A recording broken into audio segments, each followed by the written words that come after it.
My brother stole my business clients while I managed everything, so I exposed him publicly and rebuilt everything without leaving a trace of him. I'm a 27-year-old guy, and I poured everything into building my small consulting business. From the moment I graduated, I knew I didn't want to rely on anyone else. I handled everything myself: client calls, proposals, marketing, accounting, you name it. Most nights, I'd be hunched over my laptop, caffeine-fueled, double-checking spreadsheets, while the city outside my apartment blurred into darkness. I liked it that way. I liked being in control, even if it meant I barely slept or saw my friends. My business wasn't just work. It was my pride, my identity. And every sleepless night felt like an investment in my future. My younger brother, Aaron, had always been around, hovering somewhere between admiration and envy. He was charming, the kind of guy everyone liked instantly, and he always had a smile that could make people trust him immediately. Early on, he started dropping by my office under the pretense of checking in or offering to help. I didn't think much of it at first. "Thanks, man, but I've got it covered," I'd say. And he'd shrug with a grin.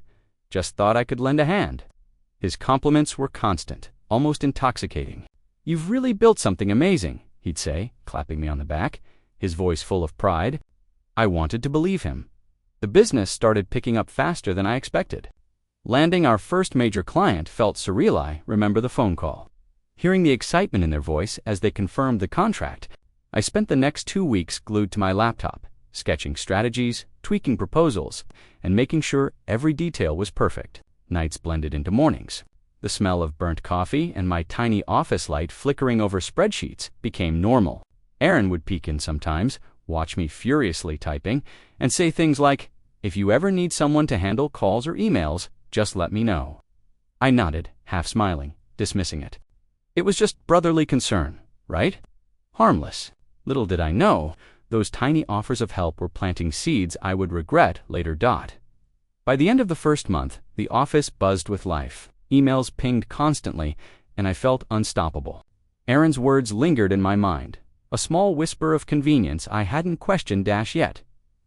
At first, I didn't think much of it when Aaron started taking on small tasks, supplying to client emails, scheduling meetings, and even answering a few phone calls. I trusted him. He was my brother, after all. I thought of it as freeing up a little of my time so I could focus on strategy and growth. "Thanks for helping with that," I said one evening, as I glanced over my shoulder while he typed away. He gave me that effortless grin. "Anything for you?" he said, and for a while, I believed him. The problem was subtle at first. Clients would call to ask questions I had already answered in emails, or they'd confirm details I had discussed with Aaron. Sometimes, I'd notice he was sending out contracts slightly differently than I would, changing wording here and there, but I shrugged it off. He's just learning, I told myself. I spent my nights poring over spreadsheets and proposals, while he seemed to glide through the office. Always friendly, always smiling. It was almost disarming. One night I stayed late fixing a report for a client pitched the next morning. Aaron lingered in the background, tapping away at the other computer. "You should take a break," he said casually. "I can handle the follow-up calls for a bit." I wanted to say no, but a part of me hesitated. Maybe a little help wouldn't hurt. That was the first time I handed him something that mattered more than a trivial task. I didn't notice the way he leaned back, eyes flicking between my screen and his own. A faint smirk I dismissed as fatigue. It felt good at first. Having someone share the load meant I could focus on refining proposals and building relationships. I started trusting him with more sensitive tasks, like client introductions and draft contracts. "I'll keep things running smoothly while you strategize," he'd say. His words sounded supportive, even encouraging. I believed it. I wanted to believe it.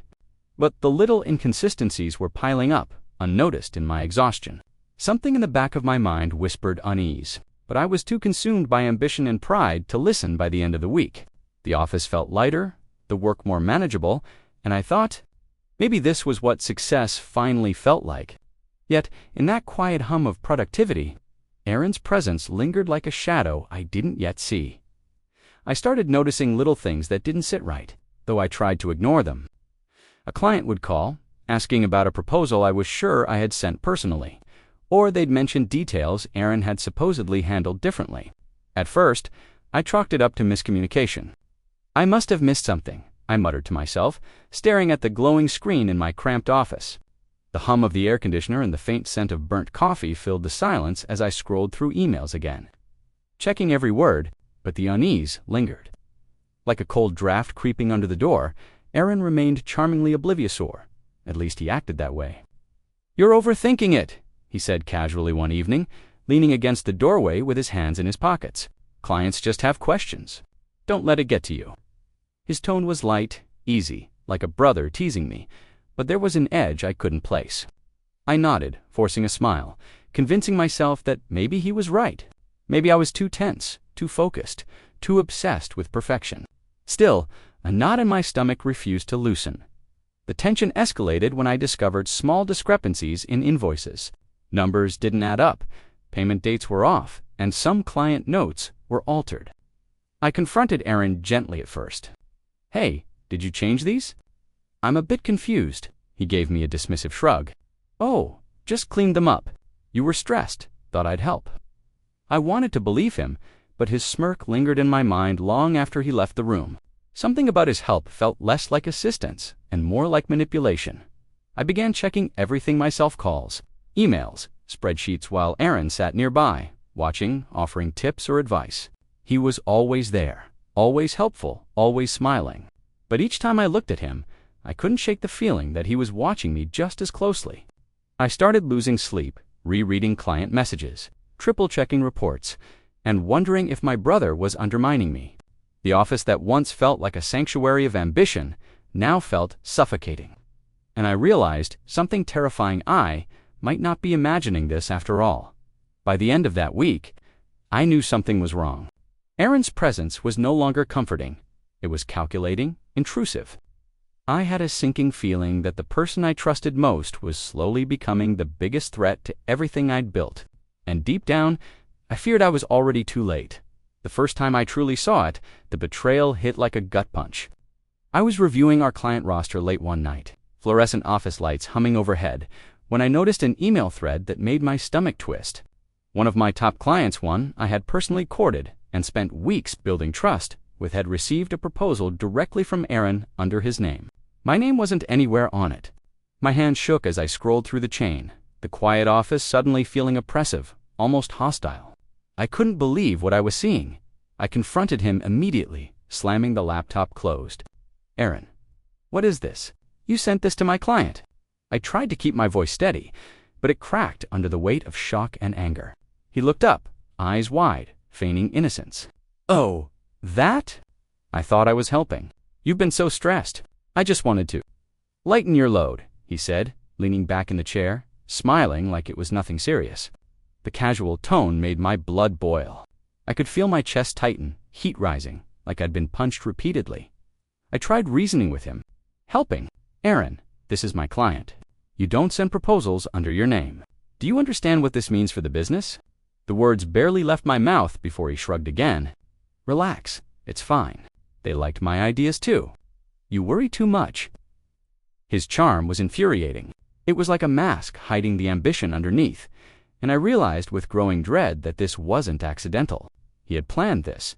The smell of my cold coffee and the dim glow of my desk lamp did nothing to soothe the rising panic in my mind. I stared at him, feeling a cocktail of betrayal, anger, and disbelief. This was more than help. This was a calculated move to undermine me, to steal the trust and relationships I had spent years building. My stomach churned as I realized I'd handed him the keys to my life without knowing it. By the time I left the office that night, my head was spinning. I kept replaying the scene over and over, imagining every conversation with every client, wondering how many had been quietly won over by him. I felt trapped, powerless, and more alone than ever. And as I locked the door behind me, a horrifying thought crept in. I wasn't just losing control of my business. I might be losing everything to the one person I thought I could trust most. I couldn't let it slide. The next morning, I found Aaron leaning casually against the doorway, sipping his coffee as if nothing had happened. "We need to talk," I said, trying to keep my voice steady. He raised an eyebrow, almost amused. "About what?" he asked, the fake innocence in his tone twisting like a knife in my chest. I swallowed the lump in my throat and laid it all out: the emails, the proposals, the client confusion. "This isn't helping, Aaron. This is stealing. You're undermining me, and I can't let this continue." He laughed, a light, almost dismissive sound, like I was overreacting to a joke. "Stealing? Come on. I'm just trying to support you. You're too stressed out. Maybe if you trusted me more, you'd see I'm helping," he said, voice dripping with condescension. It was like a spotlight on every insecurity I had. My control, my pride, my dedication. I felt my chest tighten and my hands tremble. The office suddenly too small, too hot, too suffocating. I pressed harder. "Helping? Aaron, you've taken my client. You've changed contracts, sent emails under your name, and misled people who trusted me. How is that helping? This is my work, my livelihood." The words echoed around the room, but he just shrugged and smiled, as if my anger was some kind of performance he didn't need to take seriously. "You worry too much. Clients like me too. You just need to calm down." I felt the ground slip beneath me. I wanted to scream, to shake him, to make him understand how much damage he had done. But he was calm, untouchable, his charm acting as armor against my fury. For the first time, I felt powerless, like everything I had built was slipping through my fingers.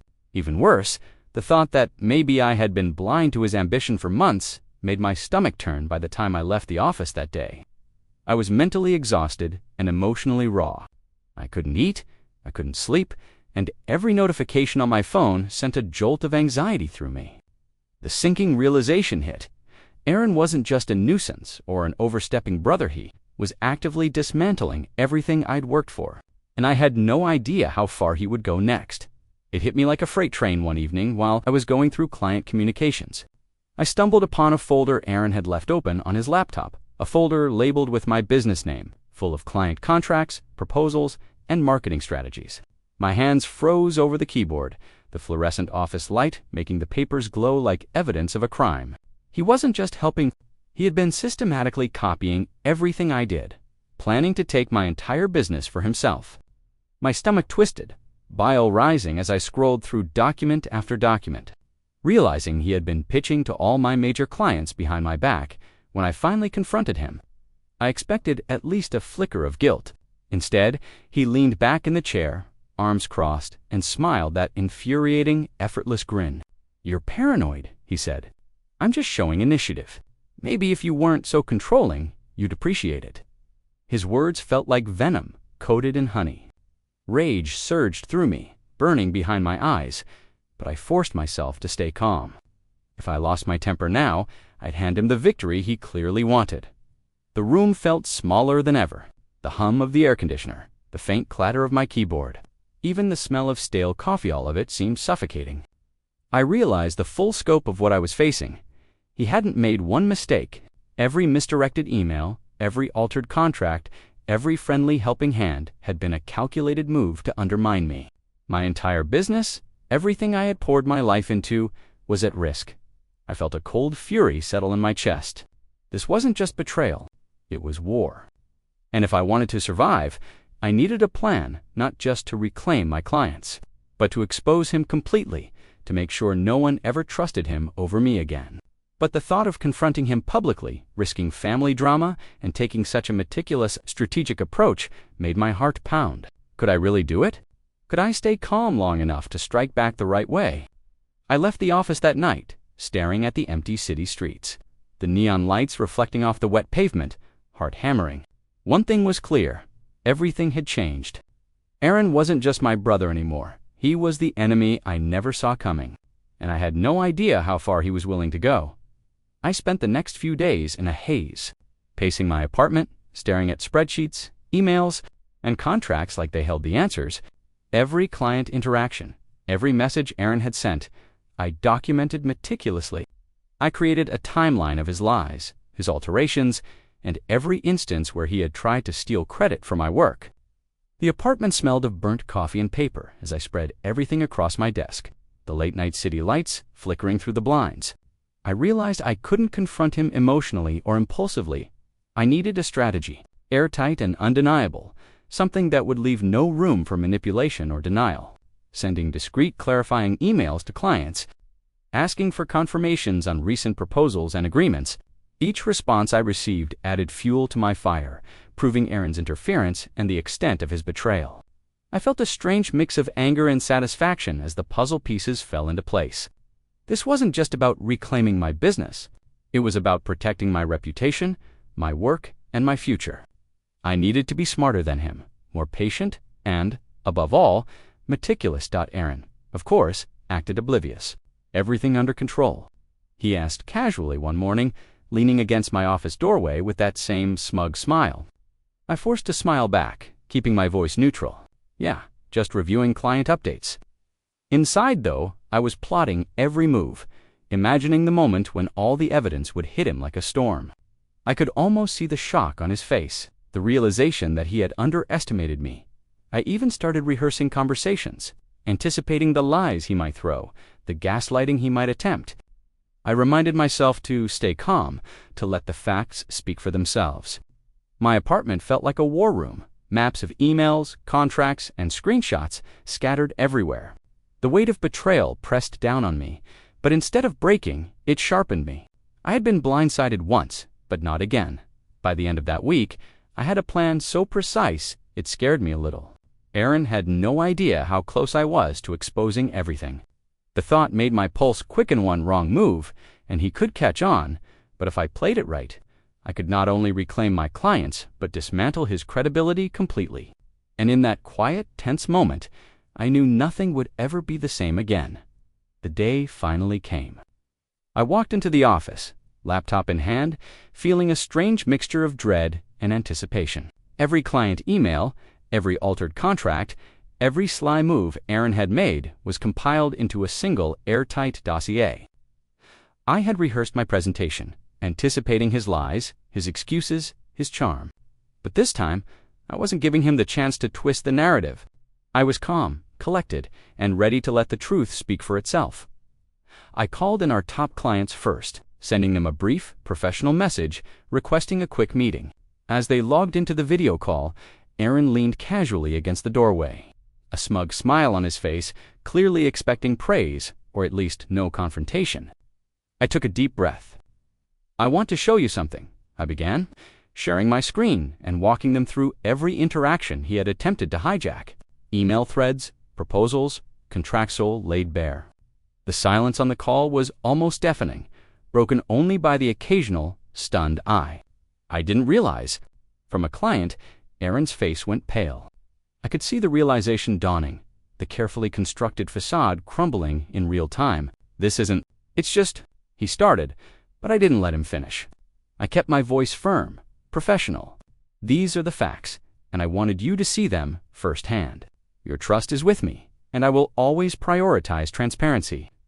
The words hung in the air, undeniable, leaving no room for manipulation. I watched clients nod, their faith in me solidifying, and Aaron's smugness evaporate completely. The office air felt heavy, almost charged. I could sense Aaron retreating, shrinking into a shadow of the confident brother I once knew. I didn't gloat or yell. I let the evidence do the talking. And when I finally closed the call, a wave of relief washed over me, but it was tinged with exhaustion. I had one, yes, but the battle had taken everything out of me. As I sat back, staring at the quiet office and the empty city beyond the window, I realized something chilling. Aaron wasn't just a threat to my business. He had been a threat to my peace, my focus, my life. And even though I had exposed him, I knew this wouldn't be the end. He had underestimated me once, but I would make sure he never recovered. The thought made my heart pound as I planned my next steps. Even after exposing Aaron, I felt hollow. The clients were back, my business safe, yet a weight pressed down on me that I couldn't shake. Sitting alone in my office that evening, the hum of fluorescent lights mixing with the distant city traffic, I realized the cost of all this. It wasn't just hours of lost sleep or stolen proposals. It was trust, family trust. My brother, someone I had once confided in, manipulated me so thoroughly that even now, part of me doubted my own judgment. I felt foolish, humiliated, and exhausted. I couldn't stop replaying moments in my mind. That casual grin when he offered help, the shrug when I confronted him about contracts, the way he leaned back confidently while I spiraled. Every interaction felt like a betrayal I hadn't fully registered until it was too late. I sank into the worn leather chair, rubbing my temples, tasting the bitterness of betrayal in my mouth. The office that once felt like a haven now seemed like a mausoleum of my trust, the walls closing in with every memory. Even my victories felt muted. Clients were reassured, yes, but I couldn't shake the gnawing feeling that a part of me had been stolen. I questioned everything, every decision, every trust I had placed in people around me. For the first time in years, I felt powerless, doubting if I could ever feel safe sharing responsibility with anyone again. The city outside carried on oblivious, neon lights flickering against rain-slick streets. Mocking my internal chaos, Aaron hadn't even apologized. He had slinked away quietly, untouched legally, untouched emotionally, leaving me to bear the full weight of exposure, confrontation, and emotional exhaustion. I felt cornered, vulnerable, and angry all at once. My chest ached with the realization that rebuilding wouldn't just be about business, it would be about reclaiming myself, my confidence, and my peace. And in that crushing silence, staring at the empty office, I knew I was at my lowest point. Every plan I had, every late night I endured, every sleepless moment, all led to this sitting alone, drained, wondering if I would ever feel in control again. Yet, somewhere deep inside, a spark flickered. I knew I couldn't stay here forever. Something had to change. The next morning, I forced myself out of the haze. The rock-bottom feeling still lingered, but I knew sulking wouldn't reclaim what Aaron had tried to steal. I opened my laptop and began reaching out to my remaining loyal clients, one by one. Every call, every email, every small interaction became an opportunity to rebuild trust. I focused not just on proving my competence, but on showing integrity and dedication in a way Aaron never could. The smell of fresh coffee and the hum of my computer now felt energizing rather than oppressive, signaled that I was back in control. Implemented new systems to streamline client communication and prevent any future interference. Every contract, every proposal, every meeting was meticulously organized. The office, once a battlefield of anxiety, became a command center where I could execute strategies with precision. I even started mentoring a small team of trustworthy colleagues, teaching them the ropes and building a support system I could rely on. Each small victory, a signed contract, a positive client email, a successful pitch was a reminder that I wasn't broken, just temporarily shaken. Emotionally, it was harder. I had to remind myself not to dwell on Aaron or replay his betrayals in my mind. I channeled my anger into focus, letting it sharpen my decisions instead of cloud them. The city outside my office window glimmered with neon lights, reflecting the resilience I felt growing inside me. Nights that once held dread now became sessions of planning, learning, and perfecting every detail of my business. Clients began to notice the change.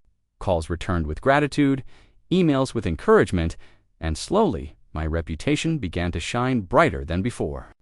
Aaron's absence became irrelevant. His shadow faded as I reclaimed not just my business, but my confidence. I started enjoying the thrill of building something strong, knowing it was entirely mine. By the end of that month, I looked around the office, taking in the quiet hum of productivity and the soft glow of desk lamps. I had rebuilt not just the business, but myself, and somewhere deep down, I knew I had turned betrayal into a lesson that no one, not even my brother, could ever take away. Word of my meticulous handling of Aaron's betrayal started to spread quietly among industry circles. Clients shared their experiences, colleagues whispered about the evidence I had compiled, and suddenly, my reputation was no longer just intact, it was stronger than ever. I started receiving calls from potential clients who had heard about my integrity and professionalism, people who wanted to work with someone they could trust completely. The irony wasn't lost on me. While Aaron had tried to destroy me, he had inadvertently showcased my competence to the very people he hoped to impress. Aaron tried, of course. He reached out through mutual contacts, sending awkward messages, pleading, and even attempting to charm former clients. But it was too late. The evidence was undeniable. The clients had seen the truth, and his charisma couldn't undo the damage he'd caused himself. I never engaged directly. I let the facts and the client's trust speak for me. Watching him scramble in the background, powerless, brought a quiet, almost meditative satisfaction. It wasn't revenge in the messy, dramatic sense. It was simply justice executed with patience and precision. The office felt lighter now, infused with the energy of people who respected me, not feared me. I held meetings with new clients, confident in every word, every plan, knowing that the shadow Aaron cast over my life had completely dissipated. My confidence was returning in full force. I finally realized that his betrayal, though painful, had forced me to grow, adapt, and strengthen my business and my resilience. Even friends and family noticed the shift. I walked taller, spoke with authority, and no longer let Aaron's past manipulations affect my interactions. Occasionally, a message would arrive from him. Awkward and defeated, but I ignored it, focusing instead on the life I had rebuilt. The city lights outside my office reflected a sense of clarity I hadn't felt in months, quiet triumph without theatrics, a vindication that didn't need to be shouted by the time the day ended. I understood the lesson clearly. Integrity, patience, and meticulous action could overcome betrayal. Aaron's attempts to take everything from me had not succeeded. Instead, they had propelled me to a level of professional and personal empowerment I wouldn't have reached otherwise. I was in control, untouchable, and finally at peace with the knowledge that justice didn't have to be loud, just had to be certain. Sitting in my office, one evening, the city lights flickering softly through the blinds, I finally let myself breathe. The battle with Aaron was over, not in a dramatic showdown, not with shouting or threats, but with quiet, undeniable results. I had rebuilt my business, strengthened my reputation, and, most importantly, reclaimed my confidence. I no longer felt the sting of betrayal as sharply. It had transformed into a source of resilience, a reminder that I was stronger than any deceit or manipulation thrown my way. I thought about the sleepless nights, the anxiety, the feeling of betrayal that had consumed me for weeks. It all seemed distant now, like a storm I had survived. I could walk through the office, greet my clients, and manage my work without that gnawing fear in the back of my mind. Even the thought of Aaron's attempts to undermine me no longer provoked anger, just a quiet satisfaction. He was irrelevant, completely. The smell of fresh coffee, the faint hum of computers, the soft glow of my desk lamp, it all felt like a reward for my perseverance. I began mentoring my team with renewed energy, teaching them not just the mechanics of the business, but lessons in integrity, patience, and trust. Each meeting, each project completed, each satisfied client was a reminder that I had not only survived, but I had grown stronger than before. I reflected on everything I had learned. Trust cautiously, act decisively, and protect your work, but don't let betrayal harden you into bitterness. I had turned the pain into power, the betrayal into strategy. My life, my business, my peace, it was all mine. Unshakable. And as I leaned back in my chair, the city glowing behind me, I realized something profound. I had regained everything Aaron tried to take, and more. I had turned a near disaster into a story of empowerment. I had not only survived the betrayal of my brother, had risen above it, untouchable, unshaken, and unstoppable. The chapter was closed, and I could finally move forward without looking back.